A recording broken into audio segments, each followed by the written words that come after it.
কিছু পীর আছে ওইগুলার কাছে গুরু নিয়ে যান আর কলার ছড়ি নিয়ে যান, যাই নিয়ে যান, জিজ্ঞাসা করে না তোমার বাবা মা জীবিত আছে কিনা। আর অনেক বেকুব আছে পীরের কাছে গুরু নিয়ে দৌড়ায়, কলার ছড়ি নিয়ে দৌড়ায়, আপেল আঙ্গুর নিয়ে দৌড়ায়, তার বাবাকে কোনোদিন দেওবাড়িয়া ছক বাজার থেকে 1 কেজি আপেল 1 কেজি মালটা আঙ্গুর নিয়ে কিনে খাওয়ায়নি। এই তোমার পীরে তোমাকে জান্নাতে নিবে, তবে হ্যাঁ আপনি যদি আপনার মা বাবার খেদমত করে, মা বাবাকে লালন পালন করে আপনি যদি পীরের কাছে যান, আপনার নফস ঠিক হইতে পারে, মা বাবার দোয়া এবং পীরের দোয়া আপনি জান্নাতি হইতে পারেন। কথা কোন ঠিক কিনা? এই দুনিয়ার সবচাইতে বড় পীরকে আমরা কি কোন পীরের কাছে মুরিদ হই? বায়াতে রাসূল মানে রাসূলের কাছে বায়াত গ্রহণ করি। পৃথিবীতে কোনো পীর নাই যে তার কাছে যদি বলে যে আমি আমার কাছে বায়াত গ্রহণ করেছি তোমাকে, সে ভণ্ড, সে প্রতারক, সে ভণ্ড, সে প্রতারক, সে কোনোদিন আলেম হইতে পারে না, সে কোনোদিন পীর হইতে পারে না।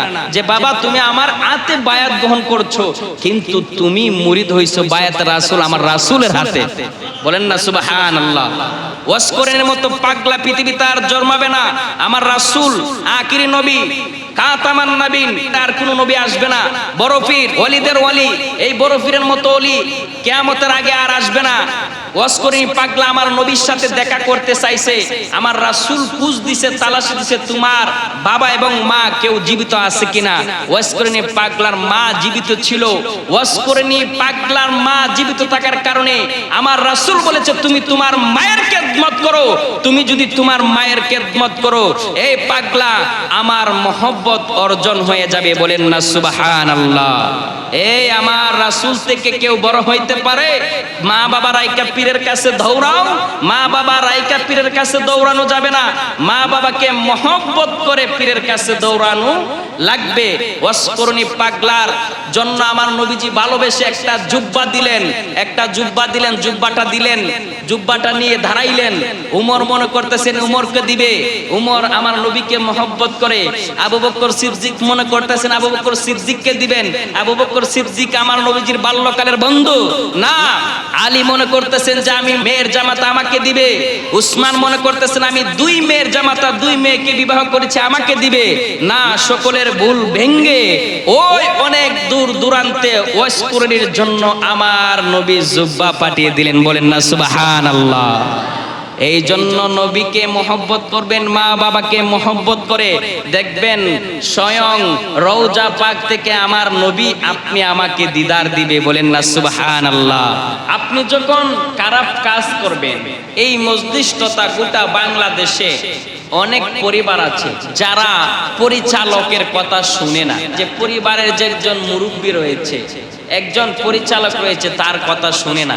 সেটা স্ত্রী বলেন, ভাই বোন যারাই বলেন, তারা শুনতে চায় না। কিন্তু আল্লাহ বলেছেন ইয়া আইয়ুহাল্লাযীনা আমানু কু আনফুসাকুম ওয়া আহলিকুম নার। ইয়া আইয়ুহাল্লাযীনা আমানু, যারা ঈমান এনেছো, যারা আল্লাহর প্রতি বিশ্বাস স্থাপন করেছো, তোমরা শুনে নাও, কু আনফুসাকুম ওয়া আহলিকুম নারা, তোমরা নিজে জাহান্নামের আগুন থেকে বাঁচো এবং তোমাদের পরিবার পরিজনকে জাহান্নামের আগুন থেকে বাঁচাও। এটা কোথায় বলছে? দুনিয়াবি কোনো বই পুস্তকে নয়, স্কুল ইউনিভার্সিটির কোনো সাধারণ লেখকের লেখনির মধ্যে নয়। এমন একটি কিতাব যেটা পৃথিবীর কেউ লিখতে পারে নাই, সেটার লেখক একমাত্র আল্লাহ, আর নাজিল হয়েছে আমার নবী, মায়ার নবী, নূরের নবী, রাহমাতাল লিল আলামিনের উপর। বলেন না সুবহানাল্লাহ। সেই কোরআনের মধ্যে আল্লাহ বলেন লা রাইবা ফি, লা রাইবা ফি। এমন কোন মানুষ আছো পৃথিবীতে? আমরা দুনিয়াতে চ্যালেঞ্জ দেই মানুষকে, আমরা চ্যালেঞ্জ দেই এক গোষ্ঠী আরেক গোষ্ঠীর লোকদেরকে, তোমরা যে এমন কেউ আছো যে আমার গোষ্ঠীর লোকের সাথে লাঠি ধরার মতো? কি বাহাদুর! এমন কেউ আছো আমার গোষ্ঠীর একটা লোকের টাকার পরিমাণ তোমার টাকা হবে। কিন্তু আল্লাহ নিজেই চ্যালেঞ্জ দিতেছেন লা রাইবা ফি। এটা এমন কিতাব যেই কিতাবের মধ্যে সন্দেহ করার মতো বিন্দু মাত্র অবকাশ নেই। এই বাণীর মধ্যে বলতেছেন ইয়া আইয়ুহাল্লাযীনা আমানু কু আনফুসাকুম ওয়া আহলিকুম নারা, তোমরা নিজে জাহান্নামের আগুন থেকে বাঁচো এবং তোমাদের পরিবার পরিজনকে বাঁচাও। যেহেতু এই এলাকা সহ এখন বাংলাদেশের অধিকাংশ এলাকায় বিদেশ বিরাজ্যে মানুষ বেশি থাকে, পরিবার পরিজনের বাবা মার ভালোবাসা ত্যাগ করে দেশ থেকে দেশান্তরী হয়, কিন্তু বিদেশ গিয়ে আপনার ভাই আপনার সন্তান তারা কি করে টাকা পাঠায়, আর ওই টাকাগুলো আপনার পুত্রবধূ আপনার বধূ কিভাবে কয় খরচ করে আপনি নিজেও জানেন না। আল্লাহ রাসূল বলেছেন মহিলা মানুষ তার কাজ ব্যতীত সে বাহির হইতে পারবে না। এখন দেখা যাচ্ছে প্রয়োজন ছাড়াও অনেক মানুষ অনেক জায়গায় ছুটাছুটি করে, ইচ্ছা করেই এদিক সেদিক দৌড়ায়। এখন আপনি একটা কাপড় কিনে যদি নিয়ে আসেন সেটা পছন্দ হয় না, আগেরকার যুগের মেয়েরা ভাই বাবা যেটা নিয়ে আসতো সেটাই যদি জিজ্ঞাসা করতো তোমার পছন্দ হয়েছিনি, মুখের দিকে তাকায় আর যদিও অপছন্দ হইতো বলতো মাশাআল্লাহ অনেক সুন্দর আপনি এই শাড়িটা এই জামাটা আনছেন। আর এখন তিনটা মুখ মুরসা দেয়। আল্লাহ রাসূল বলছেন যে বেদাত করবে আর যে বেদাত করার মতো উৎসাহ প্রদান করবে তারাও সমানভাবে জাহান্নামে যাবে, তারাও সমানভাবে গুনাহের অধিকারী হবে। আর ভাই ঈমান নিয়ে যদি কবরে না যাইতে পারেন আপনার 10টা সন্তান থাকলো ভাই কোনো কাজে আসবে না। যারা সুন্নিয়ত লালন করেন, যারা সুন্নিয়ত ধারণ করেন, যারা সুন্নিয়তকে ভালোবাসেন, যারা সুন্নিয়তকে মহব্বত করেন, আপনারা সুন্নিয়ত প্রচারে প্রসারে তাদেরকে উৎসাহিত করুন। যারা আপনার সন্তান রয়েছে সুন্নিয়ত প্রসার করে, যারা আপনার এই শুভাকাঙ্ক্ষী রয়েছে সুন্নিয়ত প্রসার করে, নয়তো আপনি একা সুন্নি হয়ে সুন্নিয়ত রক্ষা করতে পারবেন না। সিলিপুর দরবারে যান, গোলে মদিনায় দরবারে যান, মাইজ ভান্ডারের দরবারে যান, ওমনাথপুর দরবারে যান, বিভিন্ন দরবারে যারা মুরিদ আপনারা দরবারে যান একটা গরু নিয়ে, একটা মহিষ নিয়ে, একটা বকরি নিয়ে, মনে করছেন যে এটা নিয়ে গেছেন সুন্নিয়ত আদায় করছেন। না, সুন্নিয়ত আদায় হইল না। এটা নিয়ে মানুষের পেট ভরাইছেন। আপনি একটা মহিষ নিছেন, একটা গরু নিছেন, আপনি পাক করে খাওয়াইছেন, আপনার আশেপাশের মানুষগুলি আপনার বদনাম করতেছে যে অমুক তমুকে পাক করছে, আমরা টাকা দিছি রান্নাটা ভালো হয় না। আমরা মানুষ এমন জাতি, আপনার ছেলেকে বিবাহ দিচ্ছেন, মেয়েকে বিবাহ দিচ্ছেন, আপনার বাড়িতে মানুষ খাইতে বলতেছে পাকটা ভালো হয় নাই, অযথা 1000 টাকা 1500 টাকা 2000 টাকা সালামি দিলাম, ভালোভাবে খাইতে পারলাম না। আপনার ইমানের দায়িত্ব কেউ নিবে না, আপনার সুন্নিয়তের দায়িত্ব আপনি যদি না নেন বাহির থেকে কেউ এসে নিবে না, বাহির থেকে আপনাকে ধ্বংস করতে চাইবে। এই জন্য আপনার ইমানের দায়িত্ব আপনাকে নিতে হবে। আমরা আমাদের ইমানের দায়িত্ব আমরা নিতে চাই কি চাই না? অনেক সময় মানুষ কত বেকুব, মানুষের মতো বেকুব এই আসমানের নিচে জমিনের উপরে আর কেউ নাই, আবার মানুষের মতো চালাক আর কেউ নাই। এখন আমিও তো মানুষ, আবার বলেন না শুধু আপনাদেরকে বেকুব বলছি নাকি আমি ফেরেশতা? কথা বলেন, আমিও মানুষ। তো বেকুব সবাই আমরা। কেমন বেকুব দেখেন, আমরা কেমন বেকুব। আমরা বলি যে হুজুর যে আপনাদের মতো লোকই বলে যে এটা, আবার আপনার মতো লোকে বলে সেটা। এখন আমরা যাব কোথায়? আর মিয়া এই যে আমি পাঞ্জাবিটা পড়লাম, আমি কি মাইক দিয়ে এলান করে কোনোদিন আপনাদেরকে বলেছি যে কোন পাঞ্জাবিটা কোন কাপড়টা আমি পরলে ভালো লাগবে? কোনোদিন জিজ্ঞাসা করেছি? করি নাই, কোনোদিন করি নাই।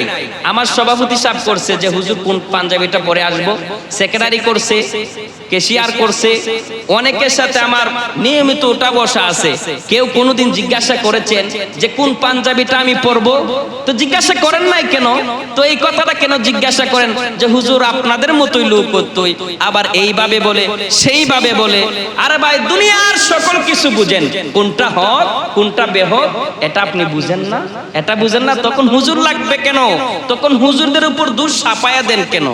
কোনোদিন তো জিজ্ঞাসা করেন নাই যে ভাই ওয়াহাবিদের সাথে কি সম্পর্ক করব নাকি সুন্নিদের সাথে সম্পর্ক করব? তখন তো শুধু ফরজ ফরজ ফরজের মতো আদায় করতে হবে, হক হকের মতো আদায় করতে হবে, বাতিল বাতিল বলতে হবে, হককে হক বলতে হবে, বেদাতকে বেদাত বলতে হবে। এখন কিছু মানুষ এমন রয়েছে, যেহেতু আজকে বেদাতের আলোচনা, যে আমরা মাজারে যাই, মাজারে গিয়ে কি আমরা সেজদা করি? কথা বলেন, সেজদা করি? করি না। মাজারে যাই আমরা জিয়ারত করার জন্য, সেটা কি বেদাত নাকি দাত? এই কথা বলেন, বেদাত নাকি দাঁত? সেটা দাঁত, বেদাত নয়। যদি বেদাত হয়, বর্তমানে যেই মাদ্রাসার মধ্যে কে পরে গারমুডা করে কপালের মধ্যে দাগ ফালায়, আগে কি নাক লাগে নাকি কপাল লাগে? ও মোল্লা, ও মুসল্লি, তোমার নাকে কেন দাগ পড়ে না? তোমার নাক তো এইভাবে ফেসার মতো আর কথা কই, তোমার নাক তো দাগ পড়ে না, তোমার কপালে পড়ে, নাকে পড়ে না। তোমার বেশ সুন্দর লাগবে। তুমি জান্নাতের সার্টিফিকেট কপালে নিতে চাও? এ মৌলবি, তোমার কপালে জান্নাতের সার্টিফিকেট নয়, তোমার অন্তরে যদি আমার রাসূলের মহব্বত না থাকে, কথা কোন ঠিক কিনা? রাসূলের সার্টিফিকেট তোমার অন্তরে, তোমার কপালের মধ্যে নয়। আর যেই মুনাফিকরা বারবার বলছি, মুনাফিকরা হইল এমন শয়তান, তাদের স্থানটা হবে জাহান্নামের তলদেশে। বলেন না নাউজুবিল্লাহ। এই জন্য ভাই, মুনাফিক হইয়া বাইসো না, মুনাফিক হইয়া বাইসো না, রাসূলের মহব্বতকারী হইয়া বাসো। আর মোল্লাদের উপর দোষ চাপাবে, তুমি কোনটা ভালো মন্দ তুমি বুঝো না? যেই মোল্লা বলে তোমার ঈমান চুরি করতে চায়, ওই মোল্লা যদি তোমাকে বাথরুম থেকে পায়খানা এনে তোমার মুখে দেয়, তুমি কাবে না, এই বমি করে দিবে। তাহলে ওই মোল্লার কথা তুমি কেন অনুসরণ করো? অনেক সময় বলে যে হুজুর কত সুন্দর কণ্ঠ, রাসূলের শান বলে, মান বলে।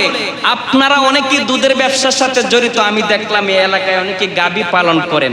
দাম দিয়ে যদি দুধ ভর্তি করে আনেন দেওবাড়িয়া চক বাজারে, দুধ দেখতে সুন্দর, আমি কিছু গোবর ছেড়ে দেই, ওই দুধ নিবেন? ওই দুধ নিবেন কেন? একটু গোবর দিলাম, নিবেন না কেন? একটু গোবর দিলাম, নিবেন না কেন?